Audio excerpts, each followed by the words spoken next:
വിഷുവിന്റെ സമയത്ത് ലാലേട്ടനെ ഓരോ ന്യൂസ് ചാനലുകൾ വിളിച്ചത് നമുക്ക് ഓർമ്മയുണ്ടാവുമല്ലോ.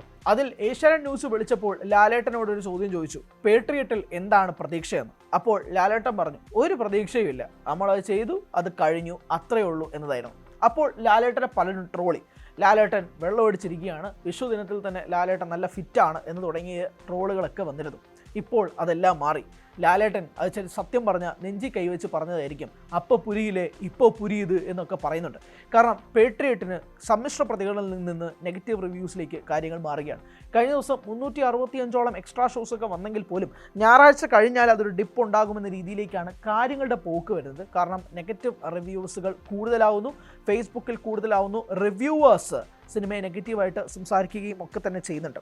ലാലേട്ടന് ഒരു സിനിമയുടെ ഔട്ട് കണ്ടാൽ മനസ്സിലാകുമെന്നുള്ള രീതിയിലേക്ക് കാര്യങ്ങൾ മാറുന്നുണ്ട്. ഒന്നാമത്തെ കാര്യം, ഒടിയനൊക്കെ റിലീസാവുന്ന സമയത്ത് അതിൻ്റെ സംവിധായകനായ VA ശ്രീകുമാർ മേനോൻ അതിന് ഒരുപാട് ബൂസ്റ്റ് ചെയ്ത് നമുക്ക് കണ്ടതാണ്. ദേവാസുരത്തിൽ നരസിംഹത്തിലുണ്ടായ മകനാണ് ഒടിയൻ എന്നൊക്കെ പറഞ്ഞപ്പോൾ പോലും ലാലേട്ടൻ പറഞ്ഞത് ഇതൊരു സിമ്പിൾ പടമാണ്, ഇതൊരു സാധാ പടമാണ്, നിങ്ങൾ അങ്ങനെ അനുസരിച്ച് വന്നാൽ മതി എന്ന് പോലും ലാലേട്ടൻ പറഞ്ഞിരുന്നു. അത് കഴിഞ്ഞിട്ട് ഇപ്പോൾ എംപുരാനിൽ വരുമ്പോൾ പോലും, എംപുരാനിലൊക്കെ ലാലേട്ടൻ വലിയ പ്രതീക്ഷ ഉണ്ടായിരുന്നു, ലാലേട്ടൻ അത് സംസാരിക്കുകയൊക്കെ ചേർന്നെങ്കിൽ പോലും സിനിമയ്ക്ക് സമ്മിശ്രമായ അഭിപ്രായങ്ങളാണ് പുറത്തു വന്നിരുന്നത്. അങ്ങനെ ലാലേട്ടന് കൃത്യമായ ഒരു ജഡ്ജ്മെൻറ്റ് ഒരു സിനിമയ്ക്ക് മേൽ ഉണ്ടാകുമെന്ന് തന്നെയാണ് വിശ്വസിക്കുന്നത്. അതിൻ്റെ കൂട്ടത്തിലാണ് ഇപ്പോൾ പേട്രിയറ്റിൻ്റെ ഈ പറഞ്ഞ വിമർശനങ്ങൾ കൂടി, അല്ലെങ്കിൽ ലാലേട്ടൻ പറഞ്ഞ ഈ വാചകങ്ങൾ കൂടി സോഷ്യൽ മീഡിയ വീണ്ടും ചർച്ചയാക്കുന്നത്. ലാലേട്ടൻ അത് പൂർണ്ണ ബോധ്യത്തോടു കൂടി തന്നെ പറഞ്ഞാണ്, ഒരു പ്രതീക്ഷയില്ല എന്ന് ലാലേട്ടൻ പറഞ്ഞത് അപ്പം തന്നെ കേൾക്കണമായിരുന്നു, നമ്മളാണ് പ്രതീക്ഷ വെച്ചിരുന്നത്, ലാലേട്ടൻ പറഞ്ഞതാണ് പ്രതീക്ഷ വെക്കരുത് എന്നൊക്കെ തന്നെ അങ്ങനെയൊക്കെ രീതിയിൽ സോഷ്യൽ മീഡിയയിൽ ചർച്ച നടക്കുന്നുണ്ട്. അതുകൊണ്ട് ലാലേട്ടൻ അത് ജെനുവിൻലി പറഞ്ഞതാണ് എന്നുള്ള രീതിയിലേക്കും കാര്യങ്ങൾ മാറുന്നുണ്ട് എന്ന് വേണം തന്നെ പറയാം. സോ ദ പോയിന്റ് ഇസ്, എന്താണ് പേട്രിയറ്റിന് പ്രധാനമായിട്ടും അങ്ങനെ ഒരു ലാൻഡ്സ്കേപ്പ് ഉണ്ടാക്കാനുള്ള കാരണം?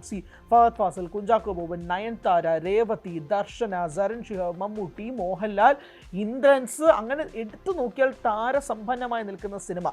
ഒരിക്കലും വീണ്ടും ഒരു 2020 അല്ല പ്രേക്ഷകർ ആഗ്രഹിച്ചത്. പക്ഷേ ഈ രണ്ട് താരങ്ങളെയും നല്ല രീതിയിലെങ്കിലും, അല്ലെങ്കിൽ അവരുടെ എന്തെങ്കിലും ഒരു രീതിയിൽ മഹേഷ് താരാണൻ സിനിമയാണെന്ന് മനസ്സിലാക്കുമ്പോൾ പോലും ആളുകൾ ഒരു കുറച്ചൊക്കെ അങ്ങനത്തെ സ്റ്റാർ പരിപാടികളൊന്നും ഇല്ല എന്നുള്ള രീതി തന്നെയാണ് വെച്ചിരിക്കുന്നത്. പക്ഷേ എന്നാൽ പോലും 18 വർഷങ്ങൾ കഴിഞ്ഞ് വരെയല്ലേ, ലോജിക്കലി നോക്കിയാൽ അവർക്ക് എന്തെങ്കിലും ചെയ്യാനുള്ളൊരു സംഭവം ഉണ്ടാവില്ല എന്ന് ചിന്തിക്കുന്നിടത്ത് അങ്ങനെ ഒന്നും കൊടുക്കാതെ നിൽക്കുമ്പോഴാണ് ആളുകൾക്ക് ഇത്രയധികം ഫ്രസ്ട്രേഷൻ ഉണ്ടാകുന്നത്. It's actually frustration. അതൊരു വിഷമം എന്ന രീതിയേക്കാൾ ഉപരി ഇറ്റ്സ് ഫ്രസ്ട്രേഷൻ. പൈസ കൊടുത്ത് ഇവരെയും ഒരുമിച്ച് കാണുമ്പോൾ അതിന് വേണ്ടിയിട്ടാണ് പൈസ മുടക്കി ഒരു തരത്തിലുള്ള റിവ്യൂസ് കേൾക്കുന്നതിന് മുമ്പേ ആദ്യ ഷോയിൽ തന്നെ പോകാൻ വേണ്ടിയിട്ട് കാത്തിരുന്നത്.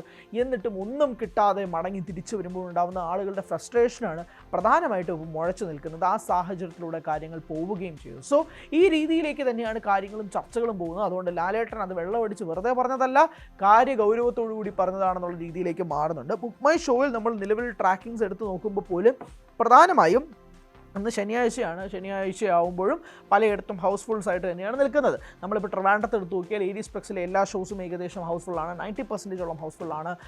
ന്യൂവും അജന്തയും ഒക്കെ തന്നെ ഹൗസ്ഫുള്ളാണ്. കൊച്ചിയിലും അതുപോലെ തന്നെ വനിതയും കവിതയും ഒക്കെ തന്നെ ഹൗസ്ഫുള്ളായിട്ടും 90% ഷോസും ഒക്കെ ആയിട്ട് മുന്നേറുന്നുണ്ട്. ഒരു തർക്കമില്ല അക്കാര്യത്തിൽ.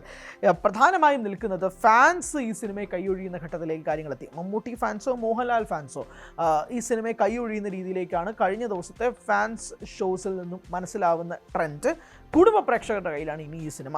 കുടുംബ പ്രേക്ഷകർക്ക് എത്രമാത്രം ഈ കണ്ടന്റ് റിലേറ്റ് ആവും, അവർക്ക് എങ്ങനെ ഈ സിനിമയുമായിട്ട് വേർഡ് ഓഫ് മൗത്തിലൂടെ മുന്നോട്ട് കൊണ്ടുപോകാൻ പറ്റും എന്നതനുസരിച്ചിരിക്കും പേട്രിയോട്ടിൻ്റെ ജീവൻ എന്ന് പറയുന്നത്. സോ ആ ജീവൻ നിലനിർത്താനുള്ള തുടിപ്പിൻ്റെ റിമോട്ട് ഇപ്പോൾ കുടുംബ പ്രേക്ഷകരുടെ കയ്യിലാണ്. അത് കൃത്യമായി ഞെക്കിക്കഴിഞ്ഞാൽ ഒരു വലിയ ഡിസാസ്റ്ററിൽ നിന്ന് ഈ സിനിമയ്ക്ക് മുന്നോട്ട് വരാൻ കഴിയുമെന്നതാണ് വിശ്വസിക്കുന്നത്. ഓർ എൽസ് ഈ സിനിമയ്ക്ക് നമ്മൾ പ്രതീക്ഷിച്ചതുപോലെ, അല്ലെങ്കിൽ നമ്മൾ ഒരിക്കലും ഒരു പ്രധാനപ്പെട്ട 2 സ്റ്റാർസ് വന്ന് ചെയ്യുന്ന ഒരു സിനിമയ്ക്ക് സംഭവിക്കരുതാത്ത ഒരു റിവ്യൂവിലേക്ക് അല്ലെങ്കിൽ ഒരു റിസൾട്ടിലേക്ക് കാര്യങ്ങൾ മാറുന്ന രീതിയിലേക്കാണ് നിലവിൽ കാര്യങ്ങളുടെ പോക്ക്.